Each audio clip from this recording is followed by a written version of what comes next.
રાજ્યના પ્રથમ Dharoi adventure ફેસ્ટનું CM Bhupendra પટેલના હસ્તે ઉદ્ઘાટન। ₹1,000 કરોડના ખર્ચે ધરોઈના કુદરતી સૌંદર્યને પ્રવાસન સ્થળ તરીકે વિકસિત કરાયું। ધરોઈ એડવેન્ચર ફેસ્ટમાં જમીન, પાણી અને આકાશમાં 10થી વધુ એક્ટિવિટી પ્રવાસીઓને રોકાવવા એસી ટેન્ટ સિટી બનાવવામાં આવી। સીએમ ભૂપેન્દ્ર પટેલ 2 દિવસ દિલ્હીના પ્રવાસે નીતિ આયોગની બેઠકમાં મુખ્યમંત્રી ભાગ લેશે। રાજ્યમાં કોરોનાના એક્ટિવ કેસની સંખ્યા વધીને 34 થઈ। માત્ર અમદાવાદમાં જ કોરોનાના 33 કેસ નોંધાયા। કોરોનાથી ગ્રસ્ત એક યુવતી ઓક્સિજનના સહારે। 16 સિવિલ અને એસવીપીમાં આઇસોલેશન વોર્ડ તૈયાર કરવામાં આવ્યો। મોટાભાગના દર્દીઓ ઘરેથી જ સારવાર લઈ રહ્યા છે। બનાસકાંઠાના પાલનપુરમાં કોરોનાનો પગપેસારો। 11 વર્ષના બાળકનો કોવિડ રિપોર્ટ પોઝિટિવ આવ્યો। અમદાવાદના વસ્ત્રાલમાં અસામાજિક તત્વો સામે ડિમોલિશનની કાર્યવાહી। કુખ્યાત પંકજ ભાવસારના ઘરને તોડવાની કામગીરી હાથ ધરવામાં આવી। ચુસ્ત પોલીસ બંદોબસ્ત વચ્ચે કોર્પોરેશનની કાર્યવાહી હાથ ધરવામાં આવી।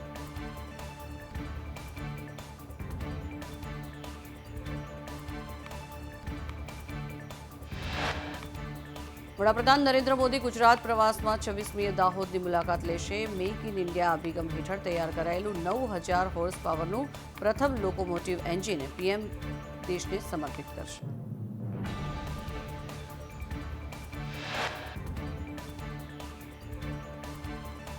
લોકોમોટિવ એન્જિન પર મેન્યુફેક્ચરિંગ બાય દાહોદનું લખાણ।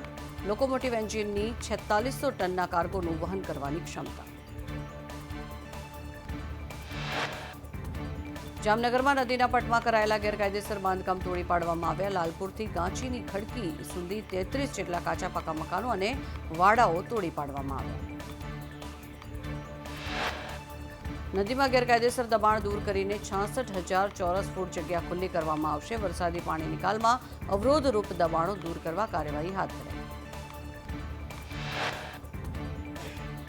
ધોરાજીના પાટણ વાવમાં ગેરકાયદેસર દબાણ દૂર કરાયા। સરકારી જમીન પર ગેરકાયદેસર ધાર્મિક સ્થળ પર પણ બુલડોઝર ફરી વળ્યું।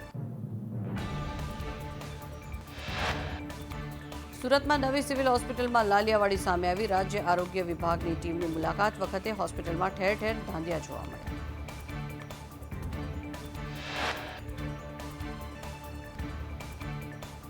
બરોડા ડેરી સંલગ્ન નાની મોટી દૂધ મંડળીઓમાં કૌભાંડ। છોટાઉદેપુર અને બોડેલીની દૂધ મંડળીના પ્રમુખ અને મંત્રી જ કૌભાંડના સાક્ષી।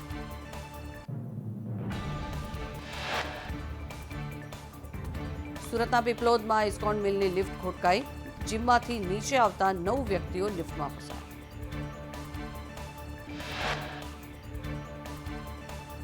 વડોદરામાં સેન્ટ્રલ જેલમાં રહસ્યમય રીતે કેદીના મોત। જેલમાં સજા કાપતા પાકા કામના 2 કેદીના મોત થયા।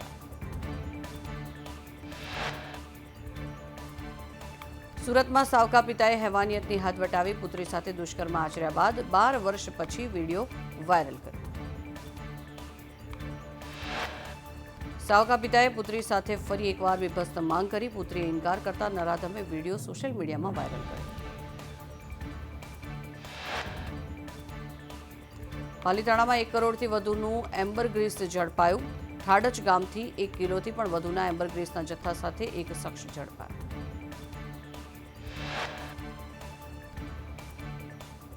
વાવાઝોડાને લઈને સ્કાયમેટની આગાહી। ટૂંક સમયમાં અરબ સમુદ્રમાં ડિપ્રેશનમાં ફેરવાશે પ્રેશર। ડિપ્રેશન બાદ ડીપ ડિપ્રેશન બનવાની પ્રબળ શક્યતા। કેન્દ્રીય હવામાન વિભાગના જણાવ્યા અનુસાર અરબી સમુદ્રમાં લો પ્રેશર વેલમાર્ક પ્રેશરમાં પરિવર્તિત થયું। 24 કલાકમાં ડિપ્રેશનમાં ફેરવાશે વાવાઝોડું।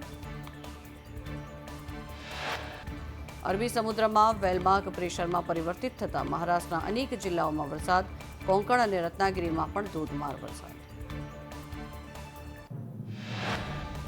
ચક્રવાતને કારણે થઈને કાલથી કોંકણ, ગોવા અને મહારાષ્ટ્રમાં ભારે વરસાદની આગાહી। તો વળી ગુજરાતમાં પણ વરસાદની આગાહી કરાઈ।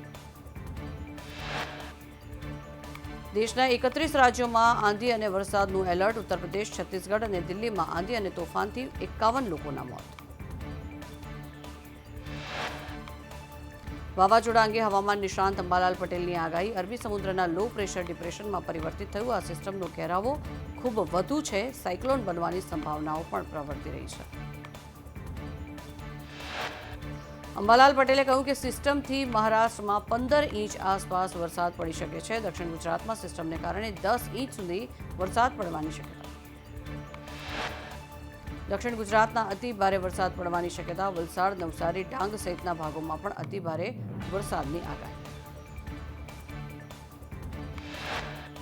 સૌરાષ્ટ્રમાં જૂનાગઢ, ગીર સોમનાથ અને ભાવનગરના ભાગોમાં ભારે વરસાદની આગાહી. તો મધ્ય ગુજરાતમાં વડોદરા, આણંદ અને નડિયાદ સહિતના ભાગોમાં પણ ભારે વરસાદની સંભાવના. અંબાલાલ પટેલે કહ્યું કે બંગાળની ખાડીમાં 28મી આસપાસ સાયક્લોન નિર્માણ પામશે. બંગાળની ખાડીમાં થનાર હલનચલનને પગલે ગુજરાતના મોટાભાગના વિસ્તારમાં ગાજવીજ સાથે વરસાદ રહેશે. સમુદ્રમાં થઈ રહેલી ગતિવિધિને પગલે ચોમાસું વહેલું દસ્તક દેશે. દક્ષિણ ભારતમાં 1 થી 2 દિવસમાં ચોમાસું દસ્તક દેશે. દક્ષિણ ભારતમાં ચોમાસાનું આગમન અતિ ભારે વરસાદ સાથે થશે.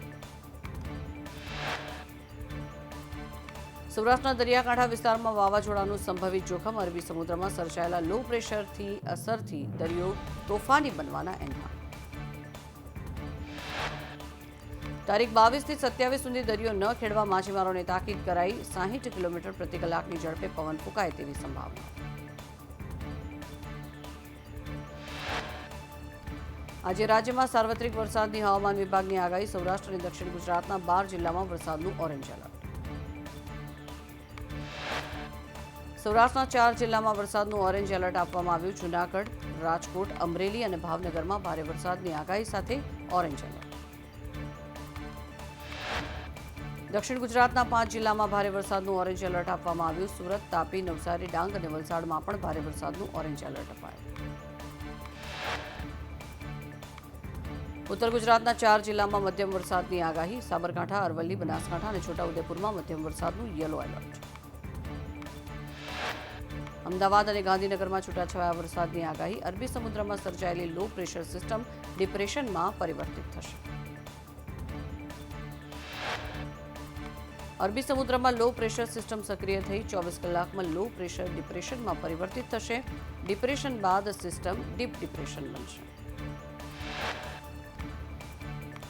ડીપ ડિપ્રેશન સાયક્લોન બને તેવી સંભાવનાઓ જોવામાં આવી રહી છે, કારણ કે તેવી સંભવિત પરિસ્થિતિ સર્જાઈ છે. હાલ લો પ્રેશર સિસ્ટમ મહારાષ્ટ્ર અને દક્ષિણ ગુજરાત તરફ આગળ વધી રહ્યું છે. સંભવિત વાવાઝોડાને લઈને ભરૂચનું તંત્ર એલર્ટ મોડ પર. માછીમારોની દરિયો ન ખેડવા માટેની સૂચના.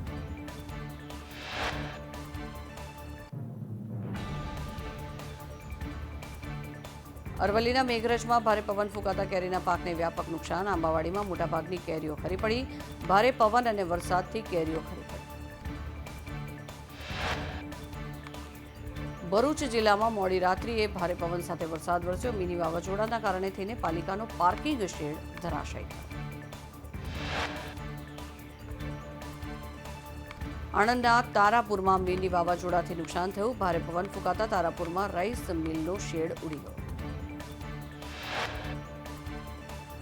સુરતમાં વાવાઝોડામાં લગ્નનો મંડપ ઉડ્યો. ઓલપાડમાં કઠોદરા ગામે ભારે પવન ફૂંકાતા લગ્નનો મંડપ ઉડી ગયો. ભારે પવનથી મંડપ ઉડતા લગ્ન પ્રસંગમાં નાસભાગ મચી.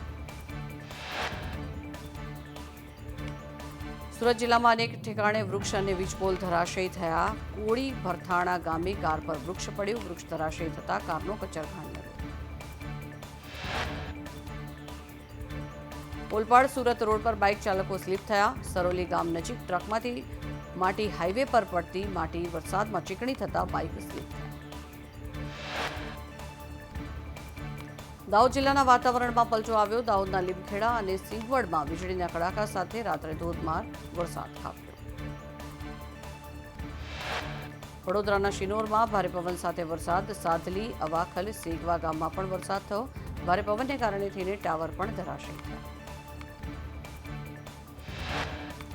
પેટલાદ પંથકમાં ગાજવીજ સાથે વરસાદ વરસ્યો. કમોસમી વરસાદને લઈને ખેડૂતો ચિંતિત બન્યા. બાજરી સહિત વિવિધ પાકને નુકસાનની ભીતિ. ભરૂચ જિલ્લામાં મોડી રાત્રે પવન સાથે વરસાદ ખાબક્યો. વીજળીના કડાકા સાથે વરસાદથી લાઇટ ગુલ.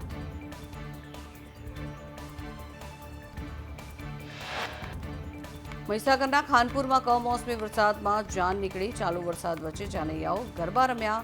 ગાંગટા ગામમાં ગરબા રમી જાનૈયાઓએ મજા માણી. વિજાપુરમાં મકાનની દિવાલ પડતા 3 લોકોના મોત થયા. સુંદરપુર ગામમાં મકાનની દિવાલ ધરાશયી થતા 4 થી 5 શ્રમિકો દટાયાની આશંકા.